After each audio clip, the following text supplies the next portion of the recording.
Welcome back to Pre-Algebra Chapter 11, Section 3 in this book. And we've been talking about data. Some people say data, and it's just a way to organize facts and show them to a person in a way that they can understand it.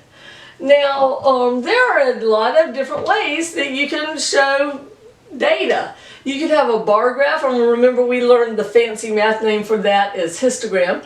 You can have a circle graph, which is also called a pie chart. You can have a line graph, and in science, the line graph, you don't connect the dots like I did up here. You draw it sort of in the middle. It's called interpolation, which is fancy science talk for guessing somewhere in the middle, sort of. And then you can, and then what we're about to talk about is honesty in reporting data. One of the things we will do in science is we will say you have a certain amount of data that we know, but then we'll project that in the future this is going to happen. And that's called extrapolation. We're extrapolating the data. Do we have this data? No. We're just guessing. So interpolating, drawing somewhere in the middle, and extrapolating, guessing what we don't know. And sometimes we are dead wrong. For example, say this is beeper use. You know, remember people used to have these little beepers that be on their belt? It's before any of y'all were born, but you might have seen it in an old movie. And it'd go beep beep, and they'd look at it and be a phone number, and then they'd go call that phone number. And so if we were looking at beeper sales, then you would think that they're just going to go up and up and up forever. But oh no, along came the cell phone and the smart cell phone, and nobody has a beeper anymore. You couldn't even get a plan for one if you had it. So we have to be careful about being honest and not just using fancy words to make people think that this data is better than it is. When you say, I extrapolated the data, it sounds like this must be a sure thing. It's extrapolated. No, you're just guessing on the future that you don't necessarily know is going to happen. This could be Blockbuster video stores, and you would think there's going to be a bunch, but nope, there's none, because along came different formats, and that technology ended. Here's another way that people are dishonest with data. People can be very manipulative with statistics. Here I have a bar graph. But instead of reporting it like this, I could do this.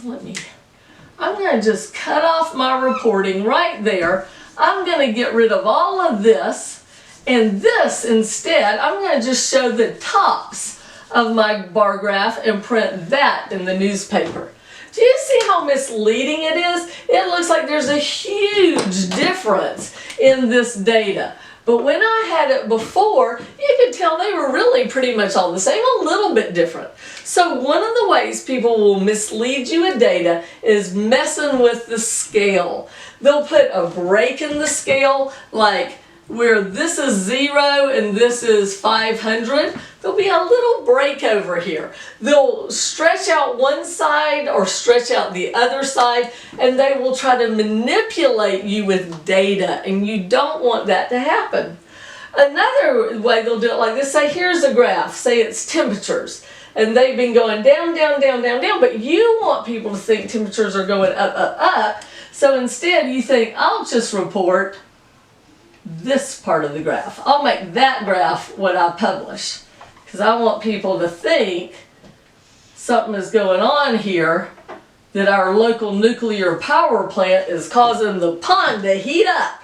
So we need to do something about that. So I'll just put this part in the paper and not all that long descent of temperatures. Do you see? So you got to be smart. You got to be wise. You got to be skeptical when it comes to data, because people will try to use it to manipulate you. A good example of this that was our last presidential election. We had polls that showed that Hillary Clinton was way ahead and that she was going to win in a landslide. turns out the pollsters had manipulated the data. The reason why they do that is because in America we're kind of suckers, and we really love to vote for the winning candidate. We want our guy or girl to win.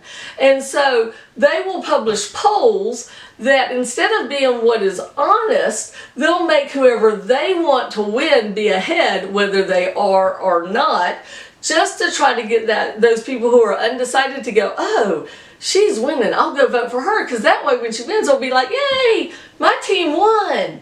Do you see? So I read how they manipulated the data. They did it different ways. They did it through polling sample who they asked. They also weighted answers. They gave certain people's answers more weight than others. So it appeared going into the election that she was going to win in a huge landslide. And the reason why they did that was to try to help her. But in reality, we know that she certainly did not win in a landslide.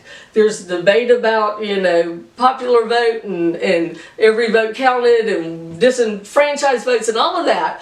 But we absolutely know, one way or the other, she did not win in a landslide the way they predicted. So it was dishonest. It was devastating to Hillary and her supporters. It was very surprising to Trump.